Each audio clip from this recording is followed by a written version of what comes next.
Okay, so we got our young lady here for those that came from other breakout rooms, and we did a very conservative.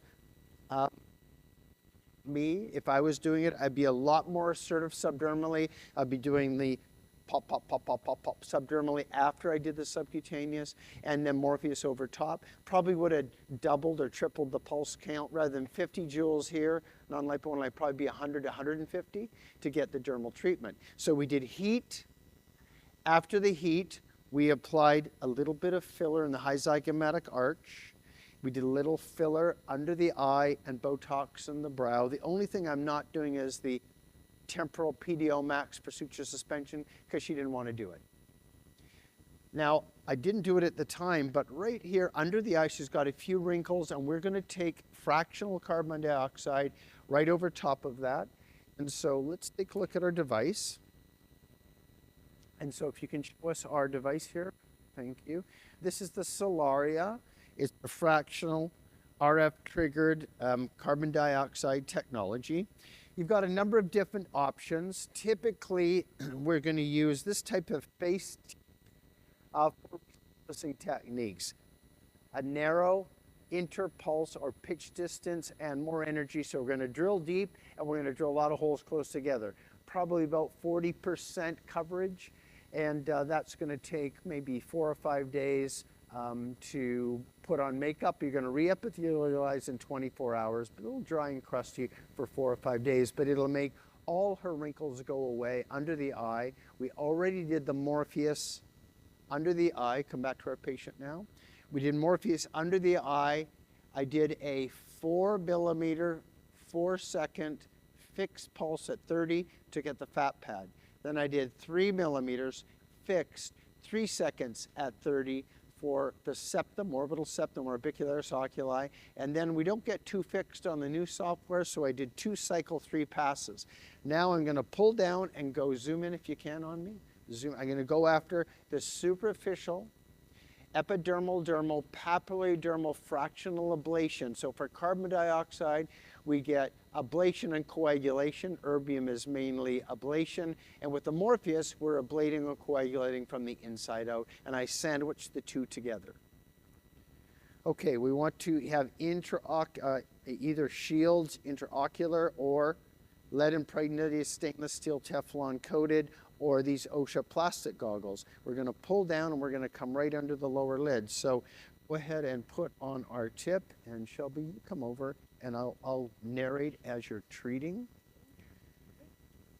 And so fractional carbon dioxide is a technology that you can combine all the time with your Morpheus, chin up a bit, and you can delegate it or do it yourself. We're going to show ablative treatments right under the eye. And then we're going to do a light peel on the entire face. She's got very smooth upper lip skin. She's had a previous CO2 done. She's got a few wrinkles left under her eye, and this is the first time we're combining Morpheus and the CO2. And so you want to pull down to get full access to that, that lower lid skin right up to the ciliary lash line. So I'm using my shield to stretch up the ciliary lash line. I'm pulling down the skin, and then we're going to use a fairly high energy, medium to high energy setting and interpulse pitch distance. And so we've got our smoke-evac. Go ahead and turn that on. And go ahead and lay some pulses down. I want to be able to see that on the monitor on TV so they can see it. So we can see the Heaney beam. We're protecting the eye, and we're laying down random pulses. And so she's got some local anesthesia. The random pulses are going to be a little more comfortable than laying down side-by-side pulses. And we're overlapping about 20%, and you might do 2 passes.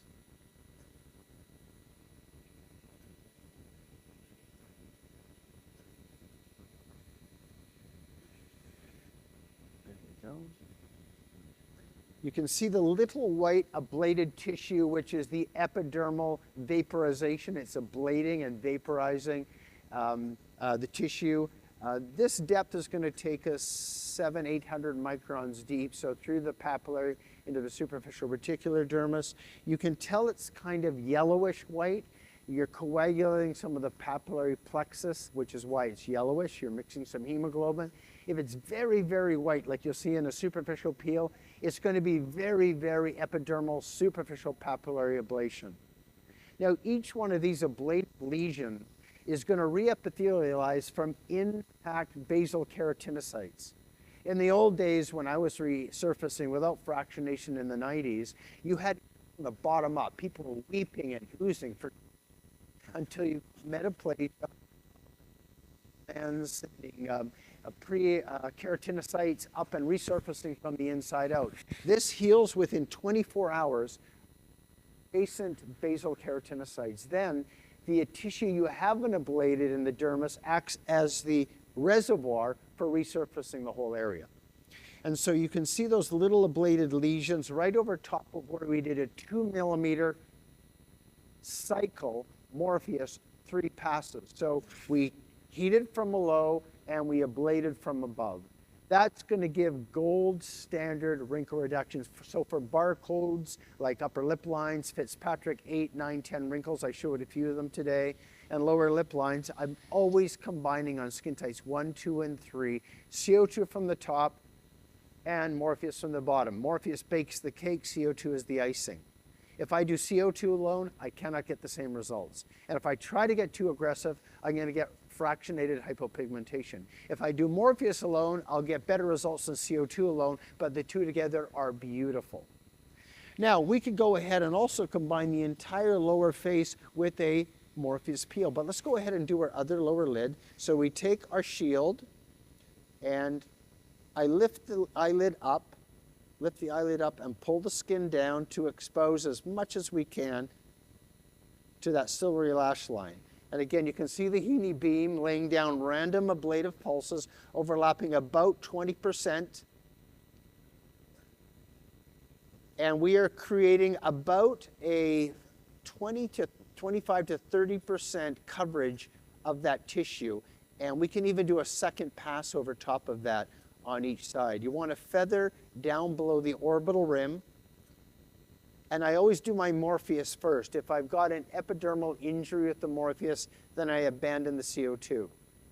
I do heat first. I do my quantum, my Morpheus, IPL, any fractional CO2, then toxin and filler and suture suspension all in one session.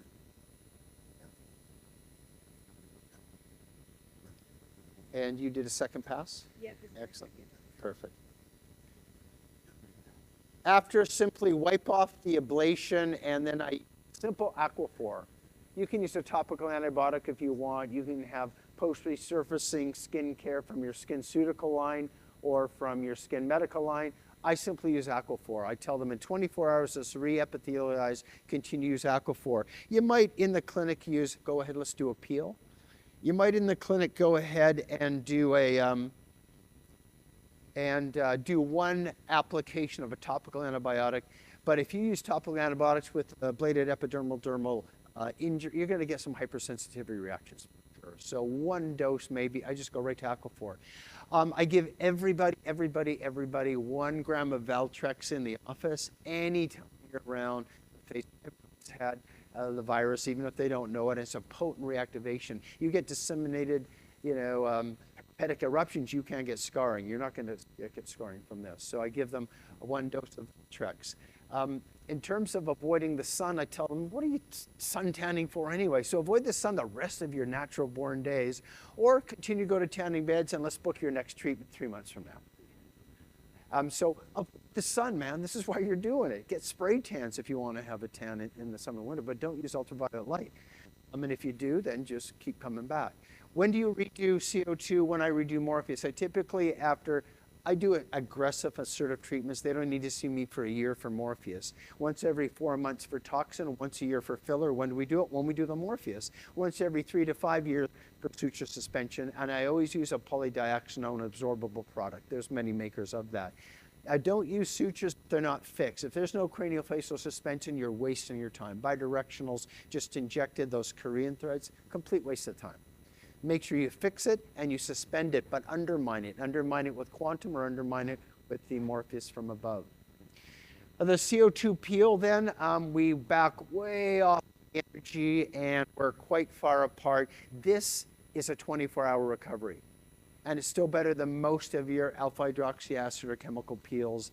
And you're going to get better texture improvement than a chemical peel. So we do a lot of CO2 peels in the office. It's one of those super, Dr. said, which is a fancy word for bundling value add. There's no disposable. You can do a full face peel in literally 10 minutes. We're going to do one virtually right now. We changed to that giant spot there, and she's going to be a little pink, a little sensitive for 24 hours, but back into her makeup on that second day, and her skin will have a glow to it that I can't get with chemical peels. More textural improvement as well. And so I'm glad that InMode finally developed a carbon dioxide. Because for years, I've been having to use someone else's carbon dioxide after I've done my Morpheus, because there's no better tool for icing the cake on skin types 1, 2, and 3. Where else do I use it? All atrophic striatum on light skin types. I Morpheus CO2 right over top. You can make stretch marks virtually go away. If they're red, do your IPL or your pulse dye first, and then do a series of 3 Morpheus 2 cycle, 1 cycle, CO2 right over top. Even skin type 4, like a light Korean skin type or a light Chinese skin type with atrophic striatum, I'll do those combination treatments.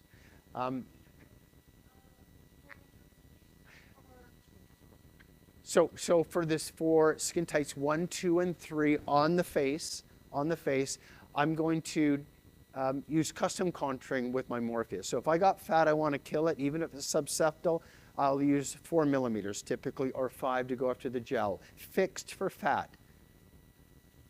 For every millimeter, I add a second. So 4 at 4 seconds at 40, but don't tell anybody. And then 3 at 3 seconds at 30, 2 at 2 seconds, 20. 3 passes, and then CO2 right over top. Skin types 1, 2, and 3. Skin type 4 and 5, which was half of everybody I ever treated in Toronto, which is 6.5 million, and 40% are skin type 4 or 5. My wife is Polynesian, very dark skin, and when she says, I'm going to go out in the sun, even just saying it, she turns dark. She gets melasma from an auditory brain cue. It's crazy. And so when they've got true melasma, it's a hormonal issue, it's an environmental issue, and it's a genetic curse. So melasma, if they got melasma, you know what I do? I refer them to dermatologists I can't stand, because they're a nightmare. Now, if you got a nice melasma patient, then I refer them to dermatologists I like. But I don't treat melasma patients, and I have a dermatologist in-house because you can never cure them. Why would I want an incurable disease unless it's aging? I'm okay with aging, melasma and aging. But send them to a good dermatologist. But Picos, I still don't treat melasma because it's hard to treat. One thing I know is that melasma almost never responds to fractional RF, even though they say it does. It doesn't, in my opinion. So what do you have the peel set at, guys? Let's show the front of the machine, turn it a bit, and just show the...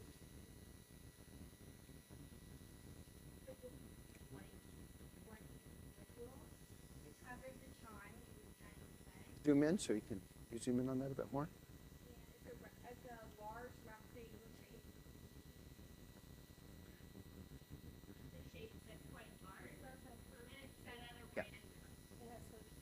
Yes, yeah. So basically, with the peel settings, they're very light, medium, and heavy. And heavy means that your percent coverage, your narrowing.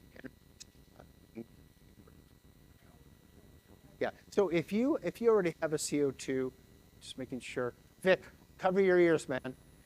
If you have something, don't buy something of something. I'm a big fan of buy new revenue. So if you got CO2 that's working for you, don't get the CO2. If you don't have a CO2, get one. If you got an IPL, don't get a new IPL, get something new like an Apex or a Power. Buy new money.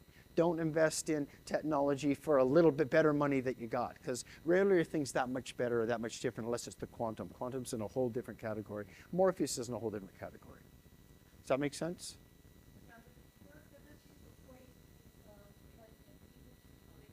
Yeah, it's very equivalent to that. There's very few ultra pulses left in the world, but that's a great technology. Same with Sharplin. These things I've never had to replace a tube on either of those products, and I've had them for 25 years. Yes. Under the eye, how, I didn't look at your, what was your under the eye setting? So you got to show, zoom in. Yeah.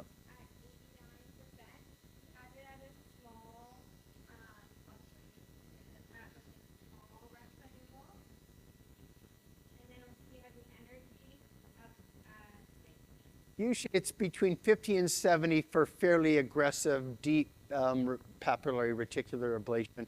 And make it closer together. The closest you can get it, the deepest you can get it on skin types 1, 2, and 3. And if you do more at the same time, it's going to give you the best in class unrighted reduction. Where?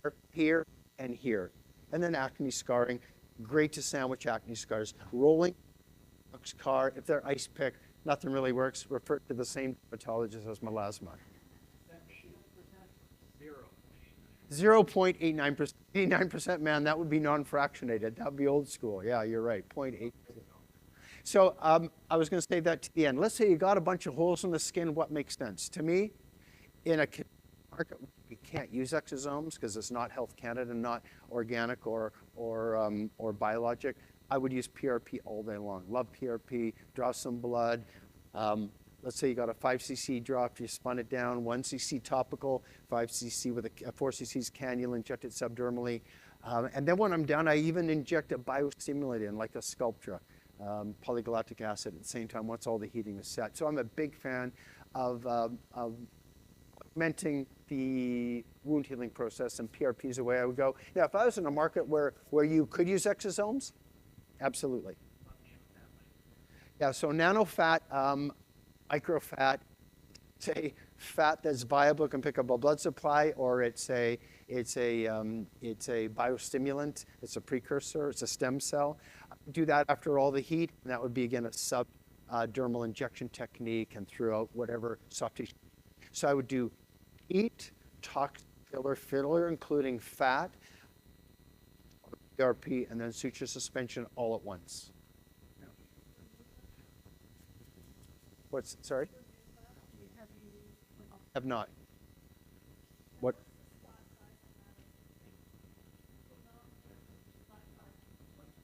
On the one for the resurfacing or on the peel? You can take it almost like Cynosure Smart Skin or Deca Smart Skin. You can take it and you can see she could dial up the square bigger, make it a rectangular shape, and then create more density. So the depth is then dependent upon the energy and the height. Oh, the width of the spot size, that's fixed. So the beam of CO2, the fraction, that doesn't change. All you can do is go deeper or more density, but you can't change the actual diameter of the ablation. It's like, think of it like Morpheus, or the needles that, yeah. Yeah, you can, and you can with the Candela core. Yeah.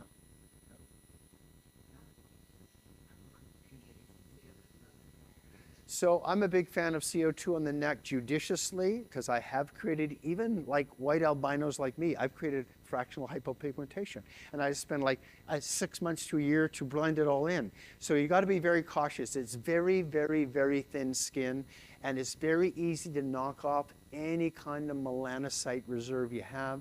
And then when it all heals, you got all these very fine pigmented areas. What do you got to do?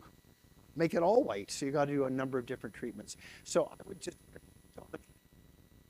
30, 40% thicker. I would use 1/3 of the energy and tell them you got to do more treatments, and always do Morpheus as well on the neck so you don't rely as much on CO2. And don't use CO2 on the neck of anyone, in my opinion, skin type 4, 5, or 6, of course. Be careful on the back of the hands. You can still use it, but anywhere there's no agnesto gland, you got no backup for, from the bottom up healing.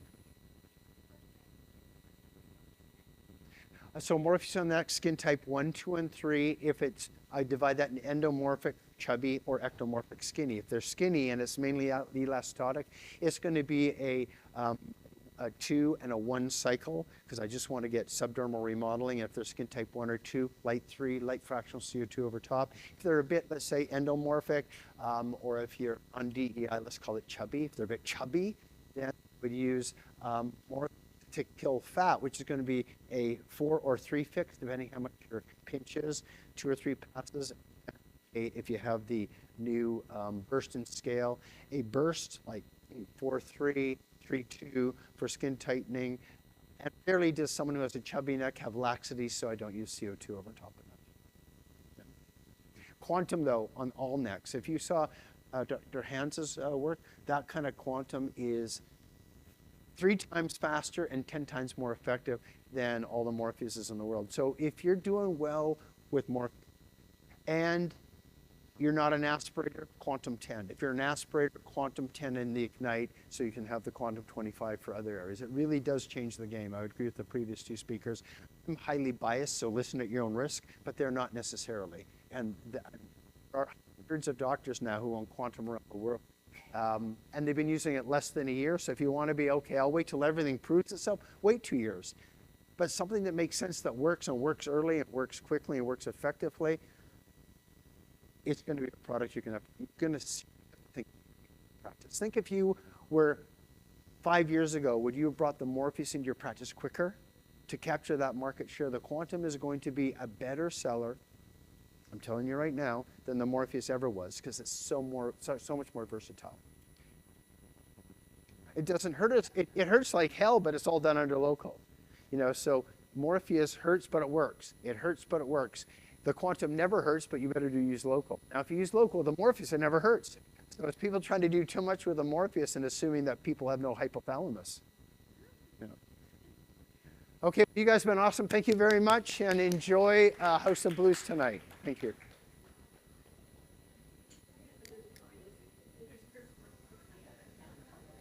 Well done, young lady. You were awesome again.